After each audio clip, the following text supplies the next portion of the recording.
It was a splendid morning on the island of Sodor. James was feeling very pleased with himself. His red paint gleamed in the sunshine as he sped along the line. He reached the junction just as Percy puffed in with some freight cars. Surprised to see him.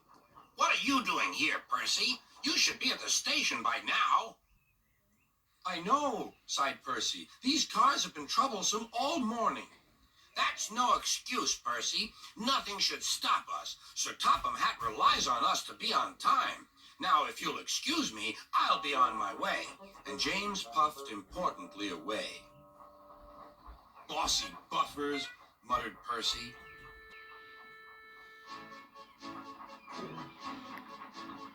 James arrived at the harbor. It was market day. The harbor yard was filled with the sweet smell of fruit from faraway lands.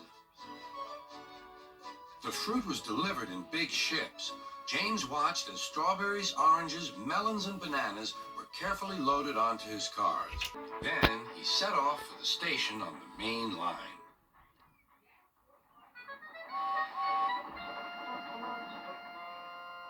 On the way, he met Thomas. "Really reliable, that's me," panted James. "Pity the same can't be said for Percy. Goodbye."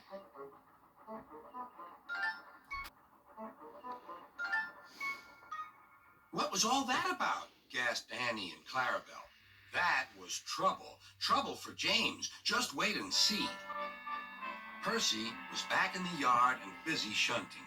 He had the cars in good order and was making up for lost time. But the station master had bad news. "What's happened?" asked Percy's driver. "James's brakes have jammed. We need Percy's help right away."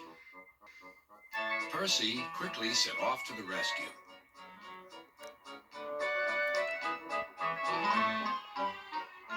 James was stuck on the line and looking glum. Percy couldn't help laughing. "Got yourself in a bit of a jam, eh, James? A sticky situation?" "Be quiet. It's not funny having jammed brakes." "And not very reliable either. I'm surprised you let it happen, James. Nothing should stop us engines." "That's enough, Percy," said the driver. "Can you push these cars?" "Of course I can. There's no time to lose. James has done too much of that already." James angrily hissed steam as Percy was coupled to the cars. "Off we go," said Percy. "I'll have to go fast to get there in time. Those big engines are so unreliable." He was in a hurry.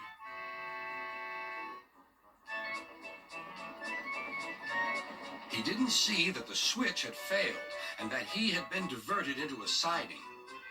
"Look out, Percy!" shouted his driver and applied the brakes, but it was too late. The driver and fireman had jumped clear, but squashed fruit squirted all over Percy.